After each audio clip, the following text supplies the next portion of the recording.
Hey everybody, this is Brother Rob, pastor of Jesus Name Pentecostal Church, and good morning to you. This is Quarantine Devotion number 9, taken from the life of Jesus, and today we're going to talk about the emotion of sorrow and grief. The prophet Isaiah called the Messiah a man of sorrows. In Isaiah 53 and 3 in the New Living Translation, it says he was despised and rejected, a man of sorrows, acquainted with deepest grief. We turned our backs on him and looked the other way. He was despised, and we did not care. I find this verse comforting in an odd sort of way.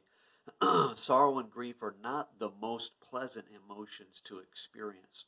As far as I'm concerned, the less, the better. But it comforts me to know that Jesus was okay with it. He was never afraid to take grief and sorrow head on. He was constantly dealing with people whose loved ones had died, desperate parents with demonized children, people with all sorts of diseases, people stressed to the max and completely demoralized. Wherever Jesus went, these were the sort of people he associated with, but he never turned a blind eye, and he embraced the brunt of these emotions. He was caught more than once bursting out in tears over tragic circumstances he could see unfolding. There are times when you just want to grab a few close friends and head to the church and cry out to God with all of your heart. It doesn't even have to be the death of a loved one or some other tragedy. Sometimes the most heartbreaking tragedy is seeing the depth of sin our world has fallen into. Of all the things that broke the heart of Christ, of all the things that triggered the painful emotions of sorrow and grief, it was sin's destructive influence. Matthew tells us about these emotions as Jesus felt them in the garden. In Matthew 26, 37 and 38 in the New Living Translation, he took Peter and Zebedee's two sons, James and John.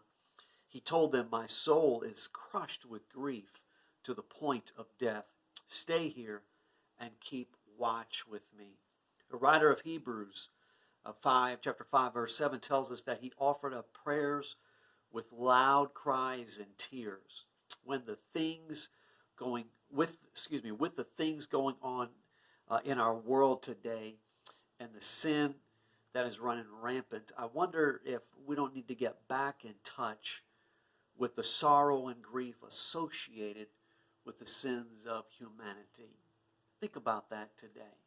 It may be a time coming this week or today or this evening where we can just be alone with God and really open up our hearts and cry out to Him and ask Him for help in the time of need. God bless you.